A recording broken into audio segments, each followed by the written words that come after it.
Hey, hey, hey, welcome into another episode of the Seahawker Show with your host, Todd Fox. That is me. Boy, can you believe it? It is Super Saturday playoff edition. Super Wildcard Saturday is what they're calling it. 6 games, 3 on Saturday, 3 on Sunday. The only ones that we care about, obviously, is the one at 1:40 Pacific time, 4:40 Eastern. Seattle Seahawks host the LA Rams of St. Louis, of wherever the hell they came from. And this is a huge, huge game. And now we look at this game earlier in the season, first week of the season when I started doing the preview shows. I was kind of like boasting that maybe by November, December we'd have fans. And unfortunately, that hasn't happened. Really strict rules by the governor here in Los Angeles and as well up in there in Seattle have made that not possible. And it kind of sucks because, well, no, it doesn't kind of. It really sucks. But the Seahawks, to their credit, finished 12-4. And I think in the media, to do 12-4 without the 12s is huge. And it just goes to show you the talent they have on the roster. And the defense, the first 8 games, it was let Russell cook. It was let's defense, who cares, can give up 30, 40, we'll score over that, blah, blah, blah. Now, the last 8 weeks, it's been a struggling offense. Russell Wilson's timing has been off, or his throws have been not accurate as they usually are, but in crunch time they have been. But during the game, slow starts, but the defense has been on one. Over 40 sacks in the last 8 games. This team is really playing good. I'm really proud of the defense, and I'm really, I was one of those that criticized Ken Norton, so I'm going to have to eat crow on that. And Ken Norton's turned the defense around, whether you want to say it's Dunlap or whether it's Adams being healthy. But guys like Jared Reed, Poona Ford, others, Vasheen Green have come through on the defensive line. You got Reed playing amazing corner on the side. Ugo Amadi playing good.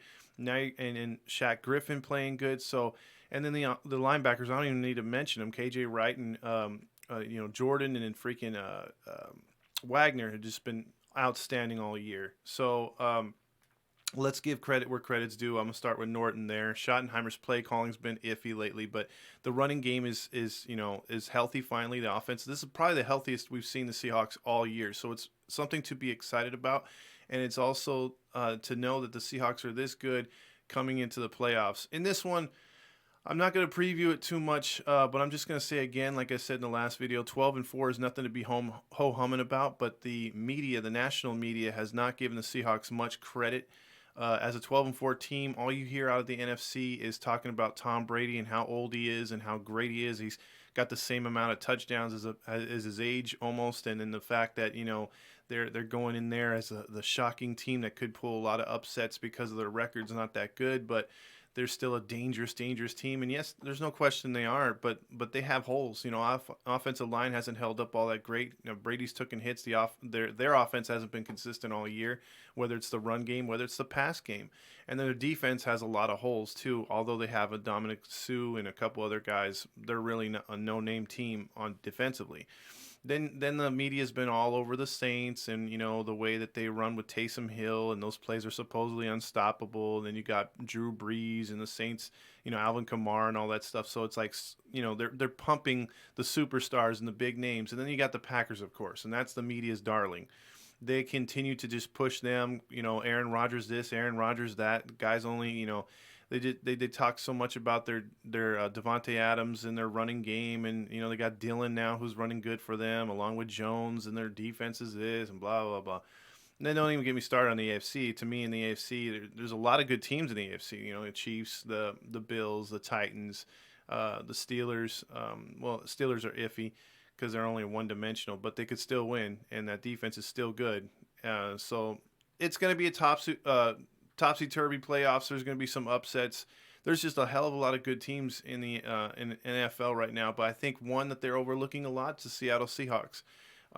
For whatever reason, they're not really pumping this team up. So it's okay. I'd rather be the team that no one looks at and is like, expecting everything from, because those are the teams that usually fall flat on their face. So this is good. We could sneak up on some teams, and I think it starts with 1 week at a time, and it starts with the Rams. And we played this team 2 weeks ago when Sean McVay, the genius, and rolled out his cockiness about winning 5 of 6 against the Rams. The Rams fans were coming out of the woodwork like the cockroaches that they are, and they were coming out saying that we own you guys, and McVay never loses to Pete, and all this other stuff, and all this other garbage, right? And then what happens? We slap them in the face. The defense shows up and plays excellent, and the offense does just enough to get the victory. If the Seahawks offense was anywhere close to being remotely good, like they were as far as consistent wise in the first half of the season, that game would have been a blowout. But Seattle left a lot of points on the board. And credit the Rams defense. I'm not going to take anything away from the Rams defense. At the time, the Rams defense was number 1 ranked. So this is a defense that came off a loss previous when playing us last against the Jets, was embarrassed. They played their butts off. My only thing is what Troy, look, you guys hate Troy, you hate Buck. I see the posts all the time. But the fact of the matter is, Troy Aikman nailed it on the hit the nail with a hammer. I never make that what is it called? Comparison, right? I always screw that one up. Anyway, analogy. I mean, the fact of the matter is, Troy actually said the last 2 games when they played the Rams that he had Michael Irvin go up against Deion Sanders as the Cowboys versus the 49ers, and he took shots. He knew Deion Sanders was the best corner in football, but he wasn't scared to throw it because he knew his guy would win some battles and Deion would win some battles. And sometimes you have to take a chance when you have that good a talent. And the talent I'm talking about is DK Metcalf. Russell Wilson needs to look. Sometimes we love the fact that he'll take chances, but sometimes you got to know when to run it, and he's been doing a little bit better of that. But however, he does not, when these guys face each other, Jalen Ramsey, I don't care how good he is, he's no Deion Sanders. DK Metcalf is no Michael Irvin because he's DK Metcalf.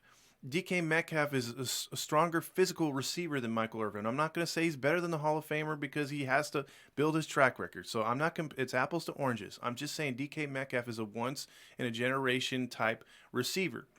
So what do you do with a once in a lifetime receiver? You take shots. You give him one-on-one battles, one-on-one opportunities. If Troy Aikman was saying, every time he would line up one-on-one and during the game, he'd be like, there he is, DK versus Ramsey, one-on-one. Take your shot.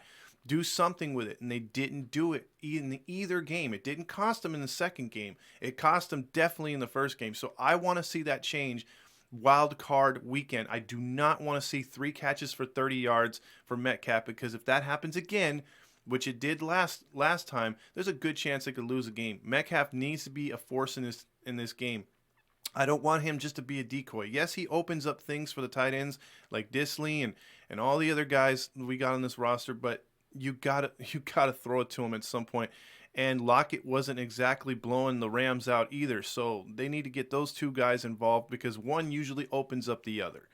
So that's my take as far as the offense is concerned. And defensively, I keep Jared Goff. In my head, I keep thinking Bolger. I don't know why, Mark Bolger, but Jared Goff is, he's in my mind, he's the most overrated quarterback in our division. He, even more than Garoppolo, because if you put any kind of pressure in his face, he goes down like Jim Everett back in the day. He just takes phantom sacks. Like I said, YouTube that phantom sack with Jim Everett versus the 49ers. It's hilarious. But you can rattle his cage so easy. We saw it the last game. He was terrible. He was terrible against the Jets because they put pressure on him, not just us. And if our pass rush continues to put pressure on him and continues to make plays on him, because I'm pretty sure he's going to play even with a broken finger, there's a good chance that he will fumble, because even without a broken finger, he has small hands and he fumbles a lot. He reminds me a lot of the Vikings quarterback. I'm forgetting his name too. It's too early in the morning. But anyway, he fumbles a lot. So does freaking Goff. And that's one of the keys. If Seattle can control the ball, not turn the ball over in this game, control the time of possession, not turn the ball over, and get turnovers from the Rams, or put pressure in Goff's face where he's throwing aired passes, because if given time, Goff can throw those slants on time. They do those little gimmicky screens and handoffs and all this other stupid crap and rollouts and stuff. But if you can shut down their run like Seattle has done in both games, and you stop the play action pass and you put pressure in Goff's face, Seattle should win this game outright, and they should get some turnovers. So that's my take on the defense. Let me go over some previous history real quick, because I want you guys to see this. Well, if you can't see it, then I'm just going to play it for you. The Seahawks started playing, obviously, in 1976, and one of their first games was a loss to the Rams, 46-6, as, they lost just about every game except to Tampa Bay that year. They wound up losing the first 4 meetings with the Rams. And then they would win 2 in a row in 91 and 97, because they would play each other every 6 years, 3 to 6 years. And then in 2000, Seattle would lose two in a row, but then win two in a row again from 2002 to 2003, and then they would play the.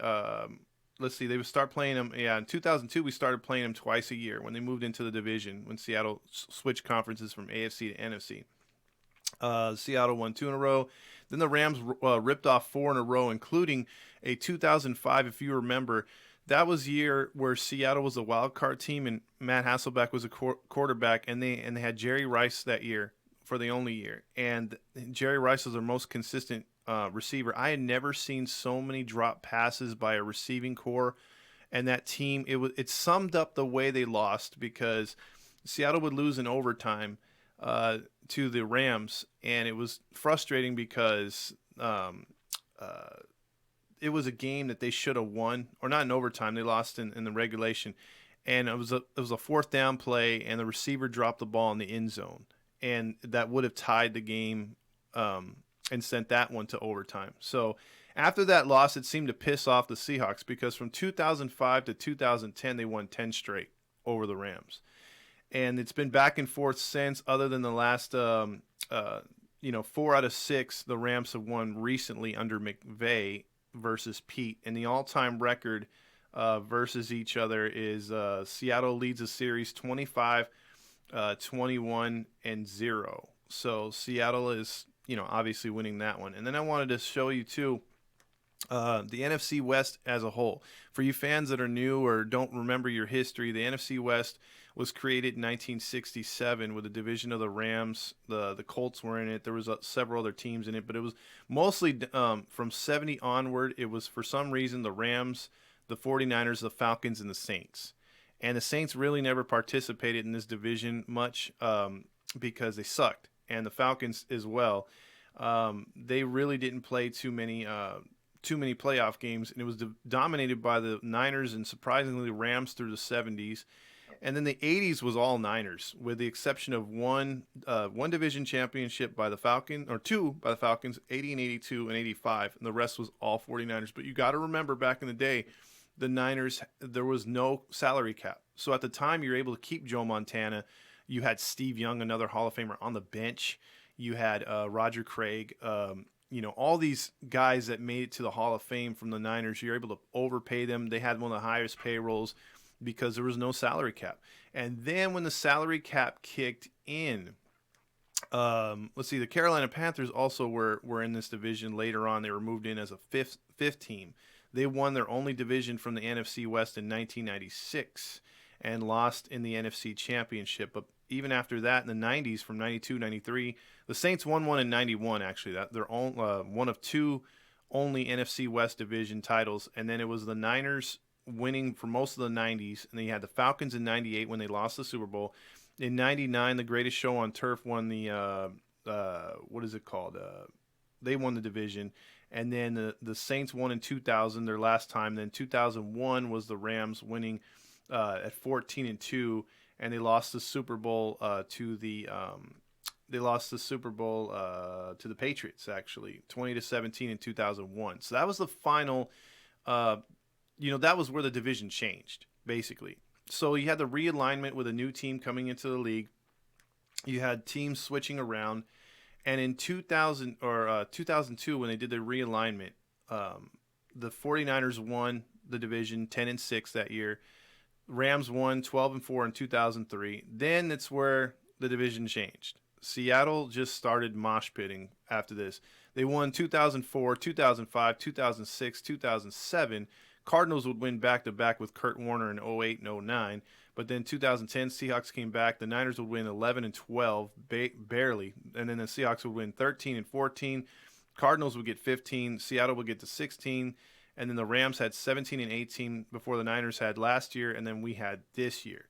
So that's a brief synopsis, but just the reason why I bring that up is because the Seahawks have dominated since coming over. If you remember them in the AFC West, they had to tangle with the Broncos, the Raiders, the Chargers, and the Chiefs. And the Chiefs, for the most part, with the Broncos dominated that division. The Raiders put up a good fight. Chargers were here and there. Seattle really didn't poke its head out too much to win the division because they were overplayed, and the AFC was tough back in the day. And now, when they moved in, the salary cap is gone. You have even play, or the salary cap is there. because you didn't have one before. It's an even playing field, and then you have you get a new owner in there for Seattle, that passed away, and then you have the freaking, good GM, bringing Holmgren and Pete Carroll. That changed everything. That division changed completely. So that's what reason why, a quick history lesson about the NFC West, and about the fact that the Rams and Seahawks have a long history now compared to what they had in the 90s, because they would rarely play each other. It's been a back and forth battle with these two teams. They usually play each other really hard, and they know each other. And I think the last two games, it's been sort of a chess match between both teams, because both coaches are familiar with what the other one wants to do. And it's sort of like, let's take some yards, let's get field position. If we don't get it this time, we'll get it next time. Let's put our defenses back out there, because their defenses are really good on both sides. And it's kind of hard to say from the first half of the season that the Seahawks defense is that good, but they are. And so this is going to be a really good battle, but in the end, my prediction for this game, however, I see Seattle winning something like 27-20 or 30-20. I think the Rams will put up some garbage points, but I think for the most part it's going to be really tight, uncomfortably tight first half, and it's going to get into the third quarter like that, and then some sort of turnover by the Rams, or just a good drive put together, because Seattle will put together a drive or two in the game where basically everything works right, and they get like a tremendous either catch or a big run that sets them up with a touchdown. And I think that's going to happen. It's going to kind of get the Rams on their heels, and then they're going to make another mistake, and Seattle will take advantage. But the only thing that scares me is that usually when Seattle plays too, they could be playing outstanding defense, but they will have one or two drives where the other team will either get a penalty to extend it, like we've seen the last few weeks, where it shouldn't have been, or just something stupid happens and the drive continues. They have a long drive, and then the opponent scores a touchdown. Seattle cannot allow that to happen, or they've got to limit those big time. They cannot let the Rams take advantage of them in this game. I think this would be a devastating loss for a 12-4 team. So this is a very important win to get for the Seahawks. You got to win this wild card game, else the season is a wash to me. So this is a huge game, but again, I have confidence Seattle will win this game, and we'll see where we go from there. But this is a 1 week at a time process. Yes, I'm nervous, and the U12 should be too, because this is a freaking divisional game. This is the third time you're playing this team. But nothing, and I mean nothing, would make me feel much better to rub it in with the fans that I know here that are fake LA Rams, and for the ones that are actually the real ones, because I can't tell which ones are more arrogant. And I would love to just troll on Facebook and Instagram about the Seahawks winning and putting the Rams out of their misery. And it would be a great day for me. So I wouldn't care who wins Sunday. It's all about Seattle. I just want to see Seattle beat the freaking Rams, put them out, and I don't want any division team having any kind of like leeway over us in the off season, or just being able to talk next year, because you know what's going to happen. Whether we lose to a divisional team in the playoffs, the next year that divisional team's going to be like, whoa, even if we beat them in next year's regular season, they're going to be like, we beat you in a more important game. We knocked you out. It's like, oh, geez, here we go. But I want to be able to say that. I want to be able to say, if next year the Rams and Seahawks are ready to play and the Rams fans talk crap, I'm like, who knocked you out last year? I want to do that. So I'm a bit of a hypocrite, but I'm going to take it like that. At least I can admit it. So go Hawks. I think we get this win. But it will be nervous time. There will be some times where you're like yelling at the TV or whatever, like damn it, why'd they do this? Why'd they do that? Because that's what the Seahawks do. But I believe they should win this game, and hopefully I'm right, and hopefully I can come back with a happy recap on Monday. So hope you enjoyed the video. Like and subscribe. Go Hawks.